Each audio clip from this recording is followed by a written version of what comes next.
అయోధ్య రామ మందిరం నిర్మాణంలో అడుగడుగునా అద్భుతాలే. మందిరమే మహా అద్భుతం. 1000 ఏళ్లు మన్నగలిగే రాతి కట్టడం, ఒక్క ఇనుప ముక్క కూడా వాడకుండా కట్టిన నిర్మాణమంతా భక్తులు ఇచ్చిన విరాళాలతోనే చేయడం, ఇలా చెప్పుకుంటూ పోతే అనేక అద్భుతాలు రామాలయంలో దాగి ఉన్నాయి.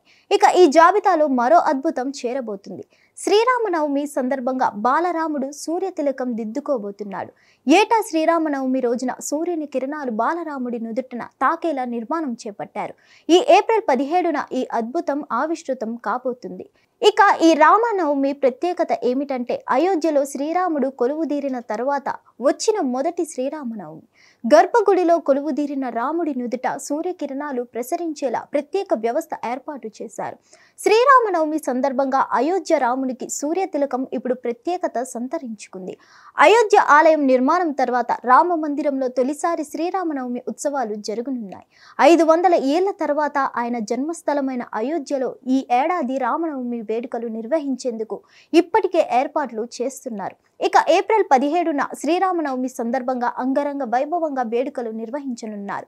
కాగా నవమి వేళ మధ్యాహ్నం 12 గంటలు సూర్యకిరణాలు రాముని నుదుటిపై 75 mm విస్తారంతో వృత్తాకార తిలకంలా 6 నిమిషాల పాటు ప్రకాశించనున్నాయి. శ్రీరామనవమి రోజు ఆలయాన్ని సందర్శించే భక్తులు ఈ అరుదైన ఘట్టాన్ని వీక్షించే అవకాశం లభిస్తుంది. ఇక ఈ అరుదైన దృశ్యానికి సంబంధించిన ట్రయల్ రన్ కూడా నిర్వహించారు. రామనవమి రోజు సూర్యుడి కిరణాలు నేరుగా రామ్ లల్లా విగ్రహం నుదుటి మీద పడేలా ఏర్పాట్లు చేశారు. లెన్స్ ప్రత్యేక అద్దాల సహాయంతో ఈ వ్యవస్థను రూపొందించారు. సూర్య తిలకం ఏర్పాట్లు పూర్తి చేసినట్లు ఆలయ ట్రస్ట్ కూడా వెల్లడించింది. ఇక ఈ మహాద్భుతం శ్రీరామనవమి రోజు మాత్రమే ఆవిష్కృతం అవుతుంది.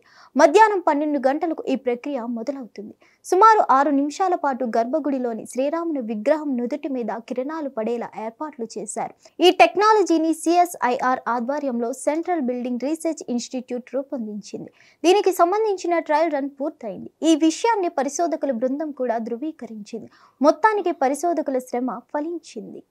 సమస్య లేని ఇల్లు ఉండదు, పరిష్కారం లేని సమస్య ఉండదు. బంధాలు గొప్పవి, బాధలు చిన్నవి. మీ సమస్యని మేము పరిష్కరిస్తాం. రండి మాట్లాడుకుందాం.